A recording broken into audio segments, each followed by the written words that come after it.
নমস্কার, কে কোথায় আছো, কেমন আছো? তোমাদের সাথে দারুণ একটা রেসিপি শেয়ার করছি। থামো থামো থামো, তার আগে একটু মজা করে নিই। আরে যতই বয়স বাড়ুক দিল তো বাচ্চা হ্যাঁ জি, তাই না? হ্যাঁ, আম পোড়াচ্ছি, তোমরা দেখে বুঝে গেছো যে আমি আম পোড়া শরবত করব। আম পোড়াচ্ছি মানে আম পোড়া শরবত করব।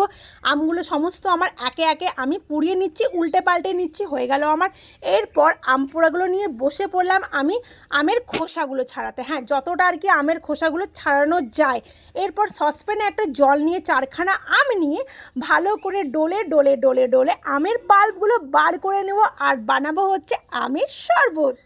যাই হোক, এরপর হচ্ছে আমের মধ্যে আমি দেবো আমের শরবতে আমি দেবো সন্দুক নুন, সেটা তোমাদের দেখাইনি। তারপর দিলাম বিট নুন, তারপর আবার দিয়ে গুলে একবার, তারপর দিলাম হচ্ছে চিনি। হ্যাঁ, আমার বড় ছেলে চিনি খায়, কী আর করা যায় বলো?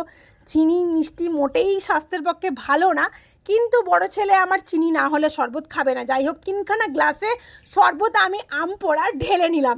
একটা আমার বরের, একটা আমার বড় ছেলে, আর একটা আমার জন্য।